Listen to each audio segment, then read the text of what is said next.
our good friend Amanda Russo. She is the founder and CEO of Cornerstone Paradigm Consulting. Yes. Busy lady, which is great. She also runs a podcast called When Great Minds Collaborate. Yes. That's why I'm not on that. And we're excited to have her on today.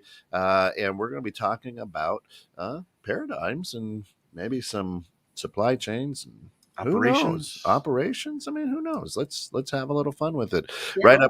Right up there on screen, of course, you can find out more about Cornerstone Paradigm Consulting by going to www.cpcchangeagent.com. Yeah. cpcchangeagent.com. Bill. Yeah, it's a little hard to look at when I looked at it first time. CPC and then another C in the change, right? Yeah. Yeah. CPC change. But thanks, Ken, for the introduction. And I do want to welcome Amanda Russo. She is sitting in her studio as well in Manhattan. Yep. And very nice of you to be able to join in today, because I know you are an extremely busy person. Typically, I have to beg for an appointment to get a conversation with you, and they're always great conversations. But it's about 3 weeks out usually to get to talk to you. Actually, you answer the phone now when I call, so that's good. Yes, I do answer the phone. But welcome. Thank you for having me. Yeah, love having you. I did get to see your podcast yesterday, as you know, because I made a couple of comments and I won a prize or something. And yes, and very interesting. It is great minds that are on there, because I didn't understand a lot of it. So because that's why I was watching instead of participating in the show. But great to have you on. Thank you for coming on. Really appreciate it. And one of the things I kind of advertised about for this show was to talk about the supply chain. Yeah. You and I kind of had a conversation about this, and you opened my eyes up because I was, like many people, thinking that this whole supply chain screw up is because of some of the things our government has been doing in the past year and a half. Yeah. And so, we like to blame them for everything that's going wrong, just Sure. like we've done in every regime that's come about. But enlighten us here, because it's not political. No, not even sort of. This is just really a broken system. Right. Yeah. I mean, I think first, just to give you a little bit of background on me, we're a business operations consulting firm. And, I'd love to say I'm a unicorn. I'm not. There are lots of us out there. But we really focus on all the steps and tasks required to run a business. So we don't offer financial oversight. We don't offer anything outside of which is a big umbrella, by the way, but anything that falls under the umbrella of running a business. That means internal factors as well as external factors someone like me would cover. We're typically in the operations space or the business operations space. Sometimes you'll meet a COO, and that's essentially what we are. Okay. And so when we're talking about supply chain, right? Supply chain it's a funny thing. It's not just external. A lot of people think it's an external thing. We're only talking about raw materials and inbound, deliveries and, inbound logistics, outbound logistics, the goods in the warehouse. Yes, that is the supply chain, as well as many other pieces to that Sure. factor, right? But there also is the internal piece of the supply chain that I think is often left out of the conversation and is also equally as important. So the current state of supply chain right now, and I don't want to, Bill and I have talked about this. We don't want to get political. This is not about politics. But this problem has been cooking for about 20 years. And so however you feel about the government or not, right? This has nothing to do from a political perspective. The system is broken. It has been broken. There's so many aspects of the system that are broken. And so it's not just one thing. And so someone like me would tell any client This is never about one person. This is not about one thing. This is about the whole picture Well, it's not collectively. even about one country. I mean, Right. we have a tendency to only focus and think it's only our problem here in Right. the U.S. or so, and even more focused down to California Right. and the ships and all that are sitting offshore and the crane operators and whatnot. But it's much broader than that. Oh yeah. Oh yeah. It's much broader than that, and I think it's, look, I mean, I'm in this space a long time, and I think it's really easy to point the finger at one country or one, California or the ships, or it's really easy to do that. But someone in my specific space who manages quite literally the operations will tell you it's never about any one thing. It's never about just Bill and what Bill does at the docks. It's never about the inspections. It's never one specific thing. It is so many things collectively that are not working. And we can talk about the Great Resignation, especially in the supply chain space. We Right. can talk, I mean, we can go any direction you want to talk about. I'm happy to cover. Yeah, and when she brings up the Great Resignation, we're talking about the month of September, 4.6 million people quitting their jobs. Yeah. And that's when you have 4.6 million people quitting, that's all areas, Right. of business and including operations and shipping and supply chains and stuff. But, we, in general, we like to just kind of keep so narrowly focused down. I mean, give you an idea, we're looking at, I see this morning that they're now talking again about turkey shortages for Thanksgiving. Yeah. Talk about deflection in the news, folks. Everything's in short supply. It's not just your Christmas presents, and it's not just the turkeys. Right. And it's only turkeys that are lower in weight, not the big ones. You can get those anywhere. But so that's deflection, and that keeps us kind of from being focused on the bigger picture. Yeah. And seeing much more what's really going on. Yeah. But when you talk operations, you work in a lot of different areas for operations, right? And the supply chain is really only one area. I know you get into process mapping, a very tedious Yes. task. And it took me, I think, a couple of conversations with you to really grasp what that meant. Yeah. But I think it's really important aspect of what you do, because I think I can't think of a small business to medium sized to even large size company that hasn't fallen into this trap. Right. What's that trap? So process mapping is, for operations professionals, is probably one of the most important functions that we do.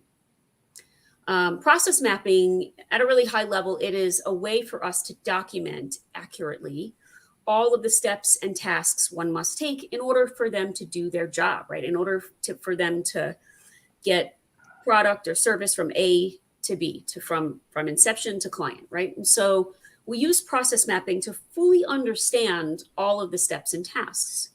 But there is also something that's a little bit of a kind of a key distinction for us, which is we also technology stack map. And I say it's a key distinction for us. I mean, I have met other consulting agencies and ops professionals who also do this, but it is a really low barrier to entry. And so there's a lot of people who will claim to do all of these different things that someone like myself does, and they actually don't. So I would say I know how you feel there. Yeah, exactly. So the key distinction for us is the process mapping, documenting all the steps and tasks. And that's not a one pager. That's not even a 5-pager. These can go over 10, 25 pages in some cases. We also map out the technology stack because it really is important for us to talk about the facts and the facts that are in current state. And it's really hard to argue with facts, especially when they come out of your own company, right? Right. And then we address a shadow IT problem, which is a whole separate discussion. But yeah, I mean, I think it's the easy way out is what I like to sometimes refer to as the microwave answer. I think I shared this with you, Bill, on one of our calls. I'm sure you did, because and here's what took me a little bit, let's say it was challenging. Because really the way I look at it, and let's just see total layman terms here. Yeah. The process mapping I've understood so far is just is you start a company, you put in an IT system, you start working with that, you add to that because you have needs, and then you keep adding to it and adding to it. And I know on your podcast show yesterday, it was you just talked about how, you buy this one process and you only use about 10% of it. Right. And yet, instead of looking at that to see if it solves your next issue, you just add on to that. And then you keep adding on and buying new products and adding on. And then they don't talk to each other anymore, or they don't communicate properly anymore. And your system grinds to a halt. Right. And you're someone who can go in there and figure it all out, put it all together, which is tedious because how do you find out what happened when? Yeah. Yeah, that's a great question. That's what the maps are used for. And we do something, I think it's become a little bit of a buzzword for folks like me. This is kind of a natural part of the process, but we do incorporate change management. Any engagement that we're in, we incorporate change management from the very, very beginning. And so it is really important that we not only build relationships with the internal team, but it also helps with buy-in later on. And so I'm trying to understand current state. I'm trying to understand all the technologies. I'm trying to understand your process, right? So how do you do your job? And then we put it all together on a map, and then we identify the operational gaps, the technology gaps. You make it sound like it's just streamlined, really easy and everything, but I know from our conversations, it's like you're talking to a business owner and saying, okay, when did, what processes have you put in place and when? Yeah. And they'll say, well, I know this one and this one, this one. Then you have a conversation with them. They go, oh, and another process comes into play in the conversation. You're like, oh, we didn't bring that one up. Yeah. Yeah. So the thing I think that might make us a little bit different in this space is I can never take your word for it. And it's not to say that I think you are not being truthful. It's because most of the things you're going to tell me, you're going to leave out a good amount of it because it's second nature to you. You don't even realize you're doing it half the time. And so it's really important, and we have a very sort of structured way that we take to go about finding the facts, right? And it is quite tedious, and it is, quite a bit of steps. But, it does get us the answers that we're looking for. And so it is, you have to do the work. In a lot of different places, I think the different levels as you go up have different languages. Yes. Right? The folks who are knocking it out on the computer and doing the work have their language. And as you go up the ladder and you get all the way up top, it's a different world. It's a different language. Yeah. And they shouldn't be in the weeds. The C-suite shouldn't be in the weeds. And, I like to call them the boots on the ground or the frontline folks. They don't know what it's like to run a business. And so they should be speaking different languages. They're in different places in the organization. But I think something that, for me, the maps help us bridge that gap. It helps both ends of the spectrum really understand like where one another sits. The front line wants us to buy everything shiny and new, while, the C-suite is trying to manage the budget, right? Trying to manage this business so that we stay in business. And so, excuse me, they're two different conversations, but we want both ends to have a full understanding of the what and the why and the, all that jazz. Of course, you're listening to 21.6 Net. This is Innovative Strategies with Bill Haase. Today, we've got Amanda Russo from Cornerstone Paradigm Consulting. Amanda, if people want to get in touch with you, what's the best way to do that? Yeah, I would say the best way would be to head over to our website, and on the contact page, we have several ways to reach out to us. You can email us at info@cpcchangeagent.com. You can fill out the contact form, and one of us will get back to you. There's a chat feature, whatever is easier for you. We're here to help you through that conversation. And of course, you are the co-host of a great podcast called When Great Minds Collaborate. When do you guys do that live? Yeah. So we go live every single Tuesday, 2 p.m. Eastern Standard Time. We're live on LinkedIn, Facebook, and YouTube. That is awesome. And they can follow you, like and follow, subscribe, all that good stuff. Yeah. And then it's out on several podcast platforms, right? Yes. And so we have CPC TV, which is on my website. That's sort of the place that you can view all of the previous recordings. We also have a YouTube channel, or you can view it on our LinkedIn business page. There you go. Fantastic. Now, good stuff. here's what I enjoy about sitting and in the production booth is your passion comes through with what is typically a boring topic, I think, and it's only boring because people don't understand it, right? Yeah. But I got a question that came in, and it's going back to the supply chain because right now that's a huge hot thing, right? Yeah. And so we're having issues with the supply chain. Yeah. And at a lower level, for people like myself, we know the supply chain is the farmer raises the turkeys, sells the turkeys, a truck takes them to the slaughterhouse cleans them, sends them to the freezer, and then another truck picks them up and delivers them to the grocery stores. Okay. And then we show up and buy the turkey, Right. So the question that came in, am I way off on that? Number one, but number two is, when did the dominoes start to fall? Was it because of the pandemic on this supply chain thing? So to answer the first part, yes, you are right. I mean, every single industry is going to have a different sort of chain of events, but yes, you're not far off in that there are quite a few steps. I would say the chips started to fall. I think this has been cooking for about 20 years, frankly. Wow. There are a lot of factors that go into the supply chain, right? And so there's a piece of technology that we're not paying attention to, right? So a lot of these internal companies, they're not paying attention to the technology. And now we've got an environment where you've got folks that are maybe not unionized, right? And so they've been treated a little bit like a disposable. Mm-hmm.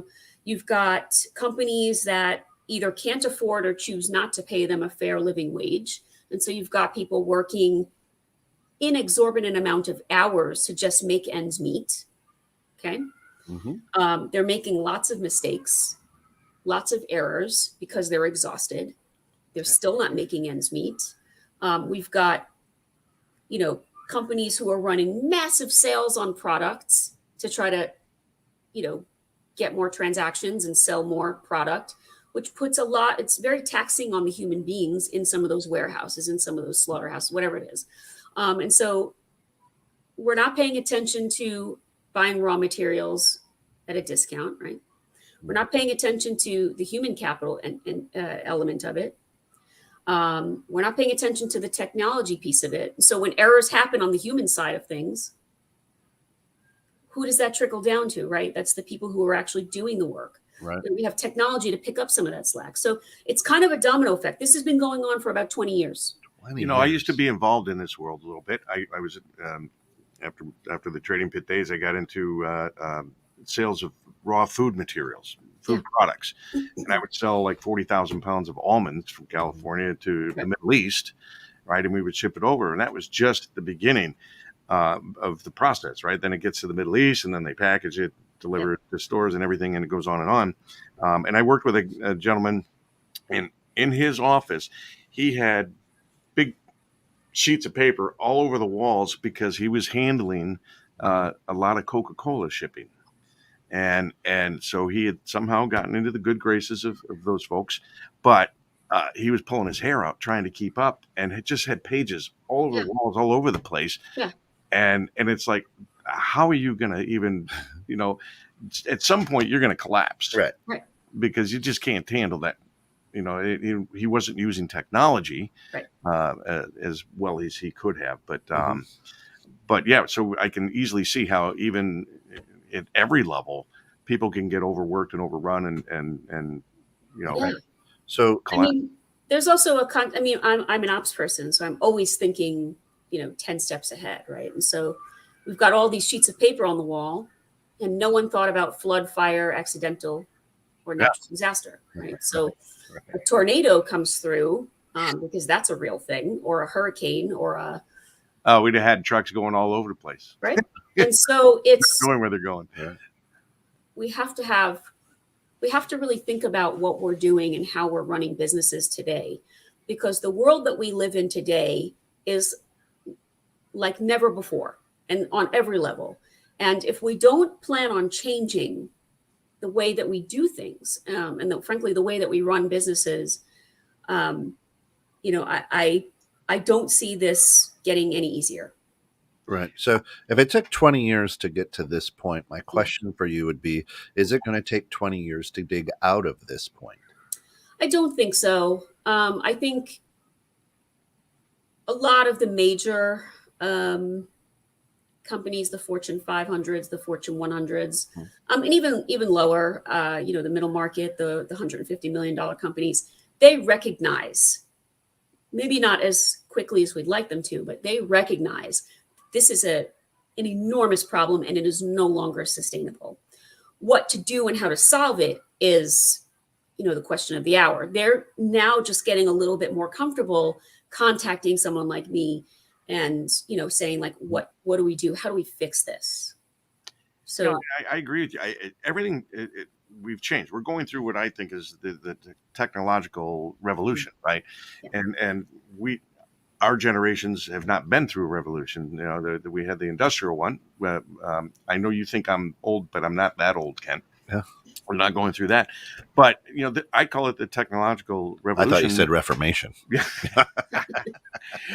and we have to recognize this, and then we have to be able to make adjustments and do things. I mean, I bring this subject up again, the contract between Australia and France in building the nuclear submarines, and Australia cancels the contract because after 5 years, they realized the technology going into them was already going to be obsolete. Right. I mean, that's how fast we're moving. Yeah. I try to talk to people. That's why I say innovative strategies in my world, and the way you look at investing. The old way is boring. It's slow. It's not effective. It doesn't work as well. And so you need to have a mindset change in order to be able to keep up. Yeah. And if you keep holding on to the old school ways, you're going to get left behind. Yeah, you really are. So, And sorry. No, I was just going to say, so as a consumer, right, what should consumers do? Panic, go out and buy, if it's a limit of only 2 peanut butter jars, go every other day and grab peanut butter jars? Or, I mean, because there's a lot of folks out there with a lot of toilet paper in the closet. Well, I understand. So, yeah, as a consumer, what should we do then because of this supply chain issue? I mean, look, I don't think there's an easy answer. I think, certainly I'm going to speak to Americans here, and I'm going to say we have a habit of hoarding a lot more things than we ever could possibly need. We have TV shows about it. I know, I know, exactly. And so we literally have entertainment about hoarding, right? And so it's a real problem. I don't think we should be going out and buying pallets from Costco or BJ's or whatever, of toilet paper and paper towels and whatever else. They won't let you right now. Say it again. They won't let you. Right, exactly. But even if they were to let you, sales of certain products, I don't think that that's the answer. And I think you're, like panic purchasing, and I don't think that's like a great place to be. I think it's more about like, how do we as consumers do this smarter? Right. How do we become more efficient? How do we stop wasting all of this food? How do we use what we've got in the house as opposed to purchasing more and more and more and more? How do we do this differently? Because I can't tell you how long it's going to take to rectify the supply chain issue. But I can tell you that it certainly opened up the eyes to hopefully more people than I'd like to think about how wasteful we really are. True. So how about also about the fact that we outsource everything? We don't make anything here anymore, not much, right? Yeah. And you have that just-in-time kind of mindset of which obviously is not working very well for most people that use that process. Mm-hmm. Well, to be fair, Bill, I'm not against outsourcing, actually. And for folks who think outsourcing is a way to take jobs away from Americans, it's actually not. Outsourcing is a really smart way to run a business. It's the single source supplier that is the problem. Oh. Okay. So I'm not against outsourcing. I'm a big proponent, a big fan of outsourcing. And we need outsourcing. We have to have outsourcing. but I don't think making products right here in America is the only answer, right? Like I think it's kind of a twofold. We need to export, we need to import, we need to have more than one supplier to make certain things. Things being made here in America are very, very expensive. Very Right? So to make microchips here in America would cost a small fortune, right? No one would have the latest iPhone, that comes out every other month. That's part of what's confusing is you if you watch TV and see the commercials, it's like, everything's on sale. Yeah. And you go to buy it and it's like way more expensive than the last time you bought it or more expensive than you thought. Look at car commercials. Everything's on sale. And then you go to the dealership and you're paying $5,000, $6,000, $7,000 if you can find a car at the list, if you can dealership. even get, and you take what's there, you don't order one. You don't get to all the bells and whistles.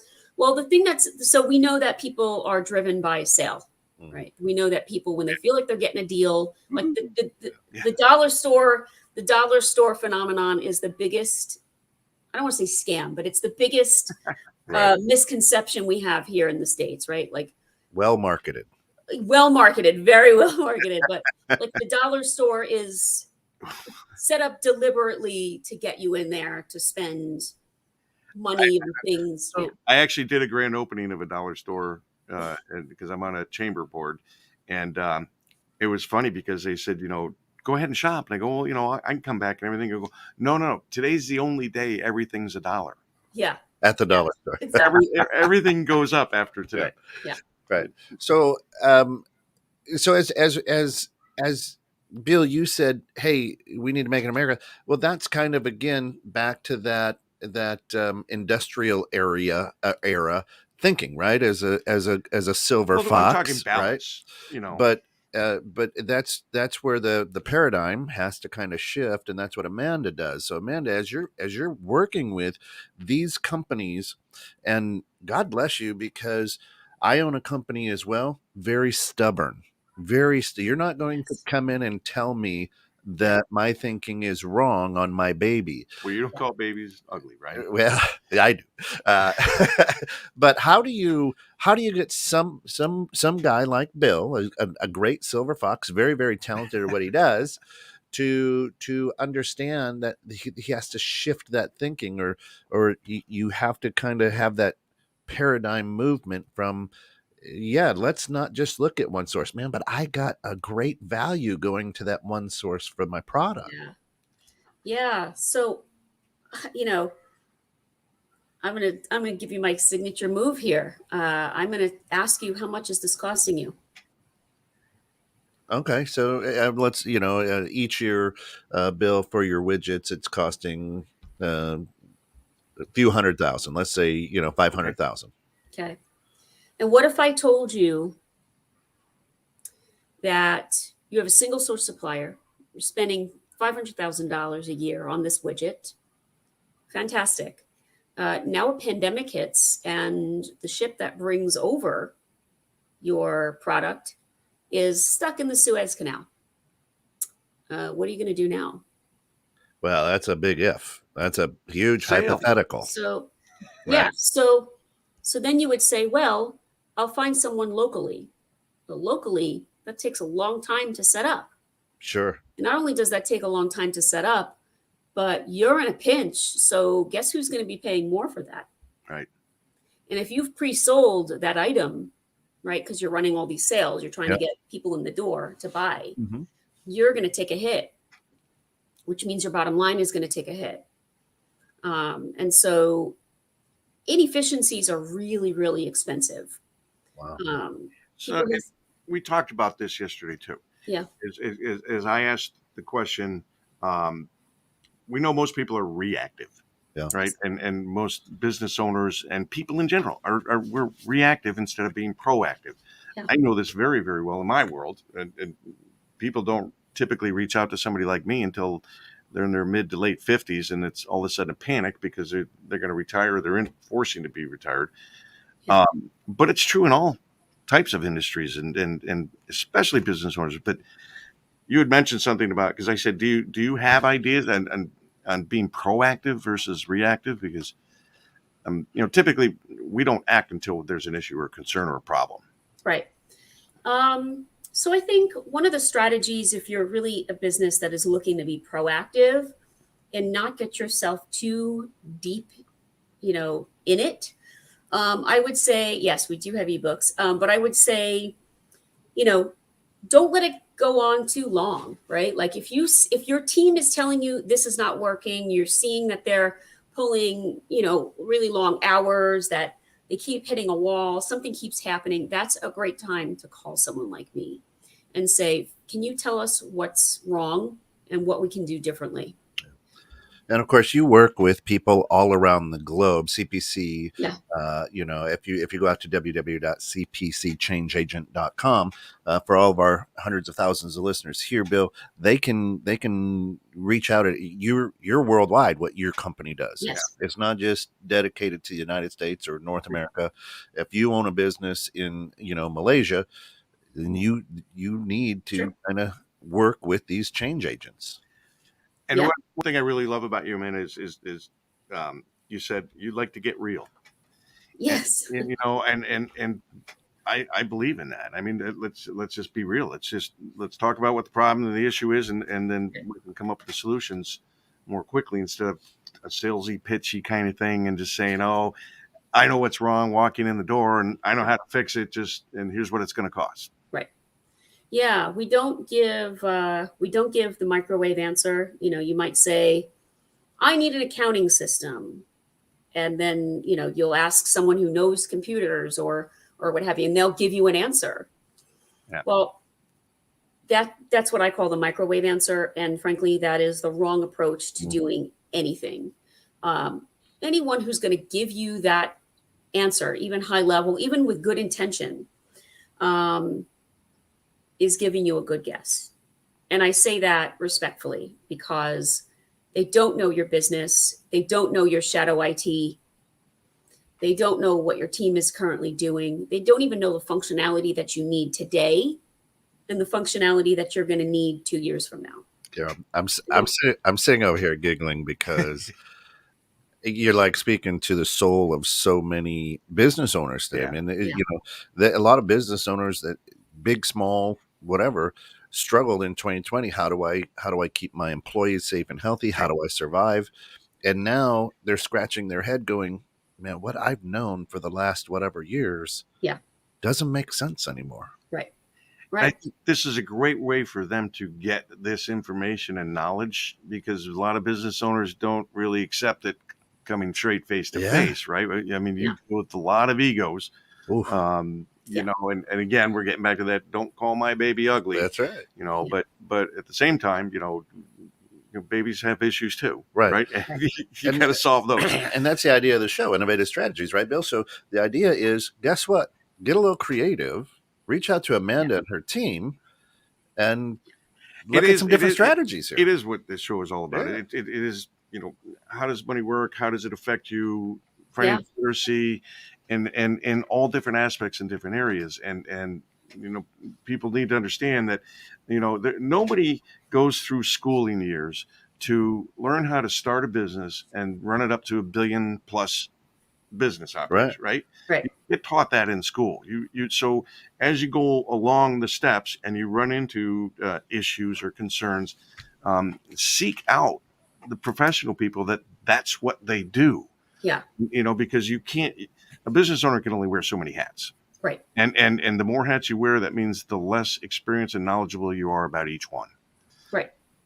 So you're better off finding somebody like Amanda who can come in, shore up your operations, get you running efficiently, get you understanding not just about up to date now, but looking into the future. Yeah. Like you said, 2 years down the road, you got to know what you need 2 years down the road as well. It's very important. You got to know what you need 10 years down the road. Yeah, for sure. Yeah, because a lot of folks will come in and they'll say, like you said, microwave answer, here you go, boom. They don't care about what you need. Yeah, they're not going to take responsibility for it either when it's wrong. Exactly. The one thing I also like to add to that is,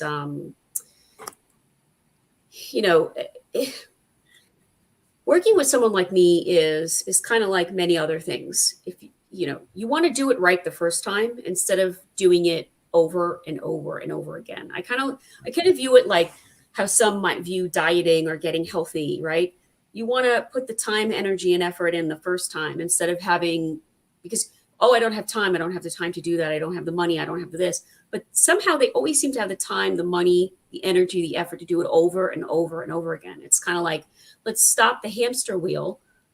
Let's just take care of it. Let's nip this in the bud once and for all. You'll always have me as a resource. We've added additional packages to some of our offerings. So if you need additional support throughout the year, you can certainly do that and get some time on my calendar and we can talk through it. But let's just fix it once and for all instead of constantly talking about it over and over and over again. So that's kind of the way I look at it. It is a little bit of an investment, right? I'm not going to tell you I'm cheap. I'm not the most expensive either. I don't want to tell you that either. But look, if you want to do something right and you have experts coming in to help you pull this thing apart and then put it back together the right way. What if I want to just do it cheap? I don't want to do it right. I want to do it cheap because that doesn't even cross my mind. Yeah. So if you want to do it cheap, it's going to hurt. I think if you want to do it cheap, it's a perception that you're doing it cheap, right? If I just say, hey, Bill, I need accounting software. I need whatever. I need a CRM system, a customer relationship management system. And you just kind of throw out a name. Oh, we use this here. We use X here. You should use that one. I mean, is it cheap? I don't know. When it's wrong and you have to buy it over again and do this whole thing over again and then take the time and migrate all that data over from the old thing to the new thing. And I don't know, is that cheap? Because now you're doing it twice. Spending time and money. That happens so often. In the corporate world and in the business world, I think there's a lot of inefficiencies that go on. It's amazing. And it would be interesting to see just how much money corporations really would make and could make if they would, speak to a professional, get themselves shored up and running efficiently and being organized. If you talk to the COO or a CFO and they're honest, and most are when it comes to talking to me, right? Because they're at the point where they know they have numbers. We can talk about millions, tens of millions of dollars that this inefficiencies cost. Sure. Tens of millions of dollars. And that's for like a mid-sized company. That's a mid-size. That's a small to mid-size operation. That's the $150 million company. Tens of millions of dollars that they believe it's costing. Yeah. Never mind, we're not even going to go over the turnover rate and the great resignation and how people have just kind of had it and they're at their wits' end with it. Right. That's just the actual money that we can measure. Yeah, because I remember I spent 4 years in that corporate world and that was all I could take. And because I literally said after 4 years, I said, I quit. I can't take stupid anymore. Right. It's ridiculous. And but I was in that processing underwriting world of some high-end loans and stuff. And it's just like every 3 months, well, let's try doing it this way. And 3 months later, now let's try doing it this way. It's like, well, it took us 3 months to get up and going and efficient with the way we just changed. And now you want to change again. And it's exhausting. It is. Constantly keep going through that. And then you have to remember the new steps and the new process. And you're just like, God, I just want to do my job, just want to do my job. And so, I mean, anyone who's listening, any of your viewers that are in that, that space where this could have been an email, can understand like that minutia. Like this could have been in an email. We don't have to keep having hundreds of meetings. Let's just figure out what we need to be doing and let's do it. Yeah. Yeah. That makes sense. But you deal in all kinds of operations. We've kind of been a little bit narrowly focused, I think. Maybe, what are some of the other areas that you find are valuable for folks to come to you for? Yeah, I mean, we work in all kinds of spaces. We're pretty popular in the healthcare space, which is kind of neat. Always really fun to work in that space because it's ever changing and the demand is never going to go away, right? We've had wine and spirit companies, which goes back to the supply chain thing, I suppose. We've had construction companies. We've had e-commerce. I don't know if any of your viewers are e-commerce in the e-commerce space, but yeah, I mean, They better be. I mean, that's how it's going. Yeah, right. Right. So yeah, I mean, we work across all industries, insurance, fintech, banking, you name it. Yeah.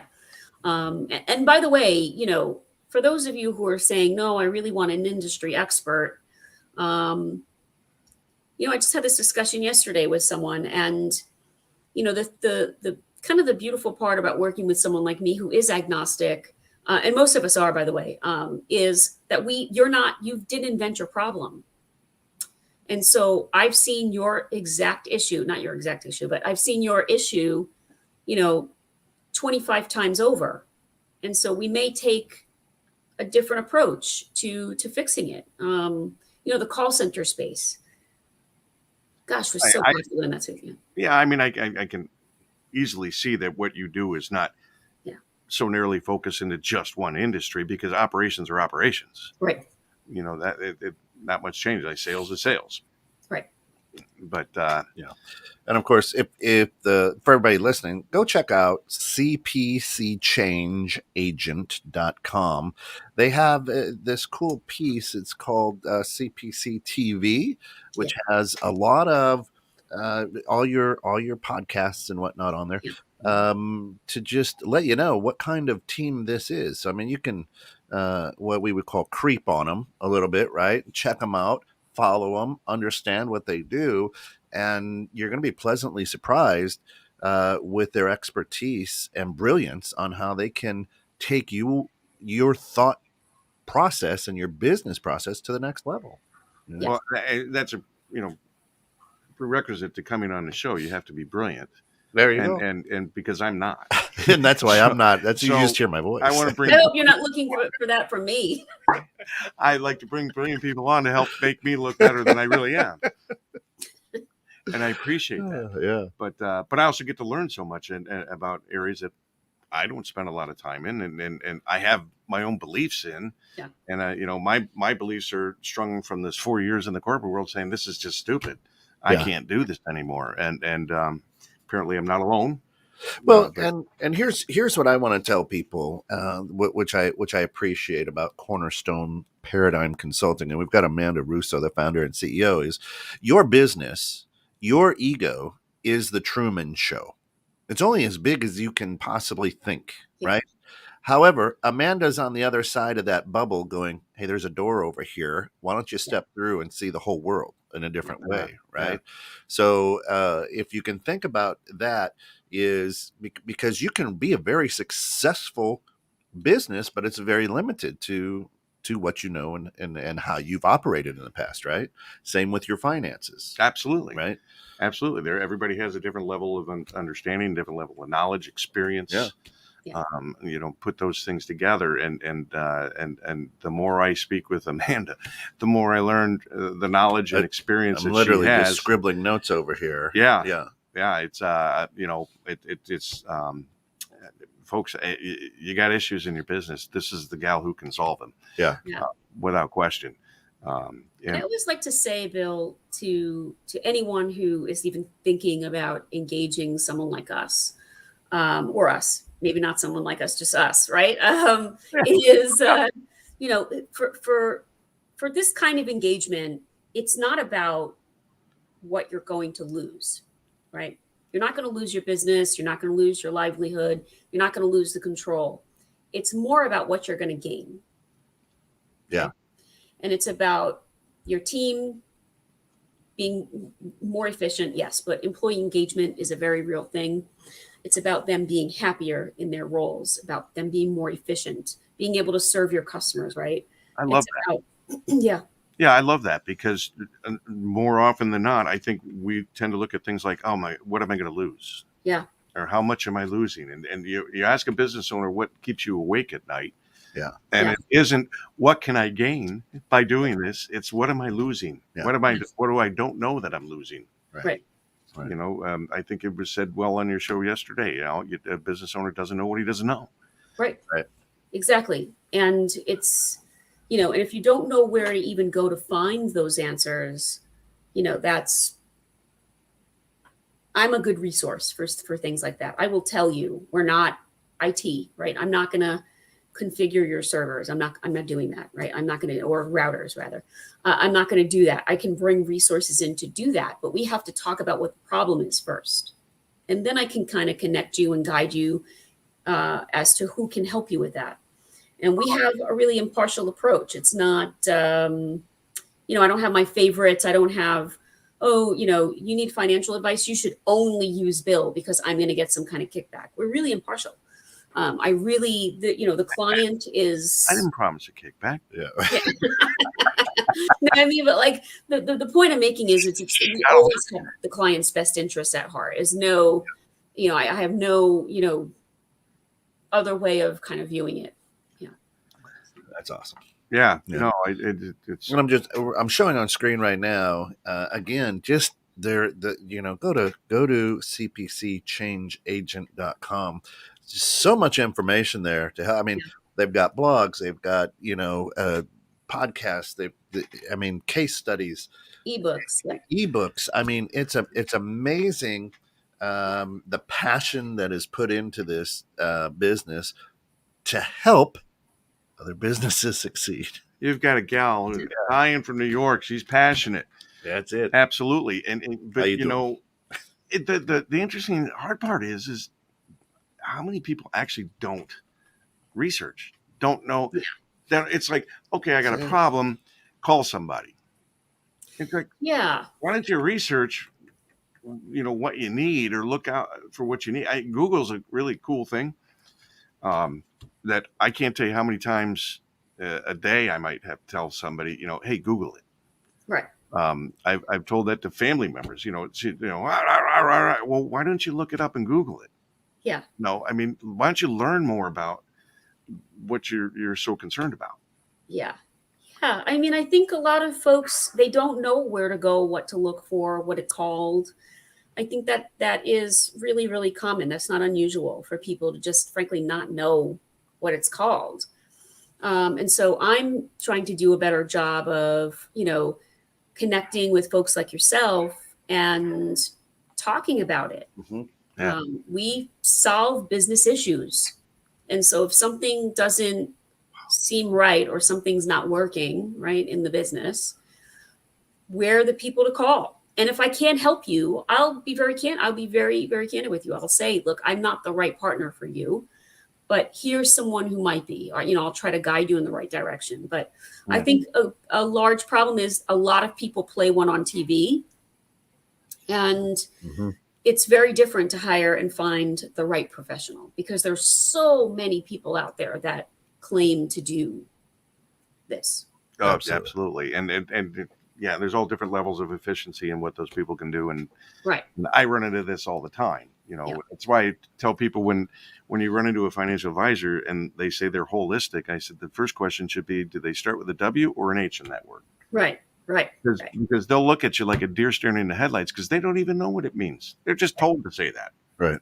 And then maybe the smart ones will say, well, that's because I do investments and insurance. No, there's a lot more to it than that, right? We get a lot deeper and a lot more in depth, but that takes experience and knowledge.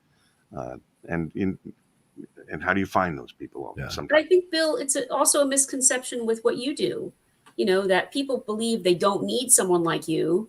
It's too expensive. They don't want to pay for it. They want to just take it into their own hands, right? And you really don't.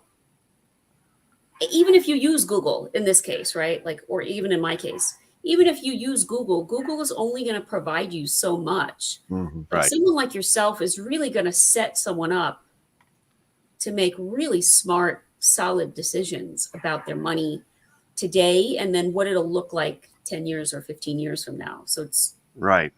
And then, and like you do, there's a follow-up, right? You continue to work with your clients and your folks.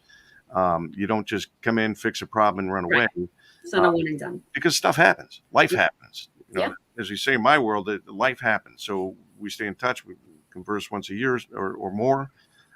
Make sure everything's hunky-dory. And I think that, that's so very important in your world now, too, because as we've stated, it's moving so fast. Oh, yeah. That, changes are happening. For me, in my world, people come out of their cocoons probably the next 1 or 2 quarters. Yeah. Yeah. Because those folks who think they can do all this on their own are going to find out that they're maybe not so good at it.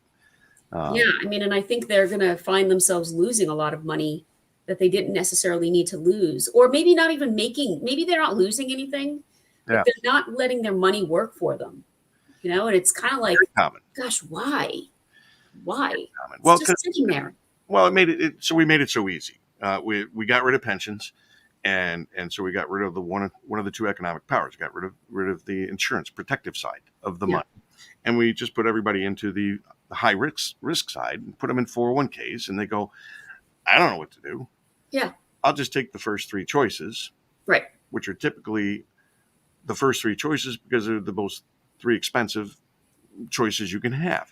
Yeah. And then you let it ride for 20, 30 years. And then all of a sudden you're getting close to retirement. You wake up and you go, well, I wonder how it's done. Right. Exactly. People or, look at return. Gosh, they've lost so much money. I mean, I look at some of those things and I'm like, this could have done so much better. You really need to have somebody providing that oversight. And I know, and I mean, I feel like some of the viewers that might be watching, they might be thinking like, this all costs money, and money is something that's really tight right now. And I get that. Right. And I'm not UNICEF, right? Of course, but we try to work it out with companies that really want to make a difference in what they're doing. We'll work something out with them. Right. Right. Because if they don't make a change, it's probably only going to get out of business. It's just going to get worse, right? It's going to get worse. In some cases, they'll be out of business. And so I do feel a little bit of a sense of responsibility to help them because I want them to keep their teams in place. There's like kind of a twofold of what's going on. Companies are trying to keep their eyes above the water. And, people are walking out, right? They don't want to do this anymore. And so it's kind of a twofold. And so that's why I say, like we've got to create environments that people want to come to work for. Yeah. And I like that because that you look at it that way, you take it upon your shoulders to look at it that way, because I do the same. When I'm helping to put a plan together that's going to last possibly 30 and plus years. Yeah.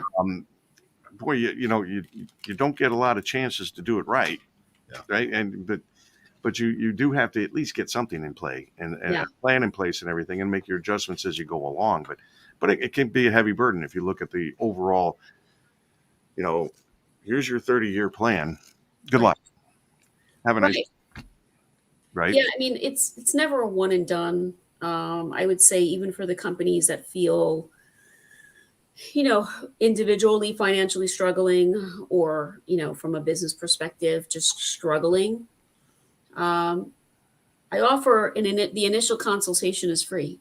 So reach out, connect with me. Maybe I can give you some guidance as to what you can do right now. But I get it. I really do. I get it. And so I'd much rather see you succeed than to say, you can't afford me, I can't help you, Right. So that's my offer, for your viewers is we do. Awesome. That's awesome because, if the company is starting to go down in flames and it's like, okay, because typically when you get into that scenario, people have a tendency to freeze. Yes. And I'm seeing that now in my world because in my world with the markets, there's a lot of concern that maybe the markets aren't as strong as they were hoping, and that there may be a correction on the horizon. And so people freeze and don't make decisions. And typically that's probably the best time to seek action, to make decisions, to make plans, to seek out professionals and get their help. It's not the time to stick your head in the sand. Right. And I think also too, Bill, to both of our points is that it's probably not as expensive as you might think. Yeah. So, even though curiosity killed the cat, you should be curious, ask questions. For us where, we've got a pretty standard way of how we go about our fact finding, right? And, we're always happy to help you, at least even in phases 1 or 2. And so it doesn't have, it's not an all or nothing, right? Like, so I think the first place to start, even with financial investing or, operationally, improving your business, is start with a conversation. Always. Yeah. That's my tagline all the time. Yeah. Let's just have a conversation. So Yeah. we got about 4 minutes left. So Yeah. something new I'm trying to do on the show, instead of all of a sudden saying, "Oh, we got a minute and a half, 30 seconds left." Yeah. Was there something about you or your business that we haven't covered? Which, okay, I know that's a really broad question because there's a lot we haven't covered about what you do. But anything in particular you wanted to bring out? I mean, gosh, put me on the spot here. So, look, I would say in the last couple of minutes, true professionals like myself they have your best intentions, and and I think it's more so asking the right questions, and for clients that engage me, and they tell me, oh, we're going to be interviewing other people who do this. I welcome that, and hopefully I'll set the benchmark for you. I'll even give you questions to ask them, because the chances of them doing process mapping and technology stack mapping and addressing your shadow IT problem are unlikely. And so I would rather work with a leader that is asking me questions instead of Yeah. dictating to me what I'm supposed to be doing, and you don't need to know why. Right. Just do it. Yeah. I mean, like I said, I can cover supply chain, but we cover all kinds of companies: construction companies, wine and spirits, hospital networks, healthcare, in the healthcare space. I'm sure I'm leaving some out. Well, E-commerce, It's operations. Yeah. So, and that's every company, right? Every industry, every type of company, they all have different operations. Right. And that's what you focus on, really. And so that covers a lot of ground. But each time I have a conversation with you, I just learn more and more and more about what you do. And it's incredible. You're just, you're huge. You just do so many wonderful things. So if you're a small business owner and you don't have an issue, you're the luckiest business owner in the world. Yeah. Because there's only one of you. Small to enterprise. Right? Because everybody has concerns and issues, and everybody could learn to be more efficient, because, again, we aren't taught how to be perfect in starting and running and building a business. Yeah. Right. But it's not an academic exercise. It never was, and it never will be. Yeah. Yeah. Are we going to be able to get music on the end? We're going to see. Maybe we'll see what happens. We'll see what I'm happens, I'm not going to bet anything. We need to talk with CPC, change agents to see there we go. what I'm doing wrong here. I don't know if she has enough time for fixing you, but Amanda, I want to thank you so much for coming on today. I really appreciate it. I've learned quite a bit myself, and I just I think if you're a business owner and you don't want to talk to Amanda, you're crazy. Well, thank you for that. I don't know if you're crazy, but thank you for that, Bill. I appreciate it. I don't. Yeah. And I don't any know. last words, Ken? I don't know why the music's not playing. No, Amanda, absolutely blessed to just have you on. Folks, check her out at www.cpcchangeagent.com. Tuesdays, you can check out When Great Minds Collaborate on LinkedIn, YouTube. This is her podcast. Really good stuff. At 2 p.m. Eastern time here in the States, and then figure out your time zone from there. And you can catch all their past episodes and things of that nature right on their website at CPC TV. So anything we can ever do to help you out, we're absolutely would love to. Amanda, great meeting you, and love what you're doing to help businesses change and be innovative. Awesome. Thank you for having me. I appreciate it. Awesome work. All right. For all of us here, 21.6 the net. Thanks for getting caught in the net. This has been Innovative Strategies with Bill Haase. And of course, if you have questions, email Bill at haase.bill@gmail.com or right here at 216thenet at gmail.com and just put Innovative Strategies in the subject. We'll make sure that he gets it. Thanks, folks. Stick around at noon for Mike and Fran Unrehearsed, followed at 12:30 by Questions You Never Thought You Could Ask in Church. Have a great one. Thanks for coming out. Thank you. Thanks so much.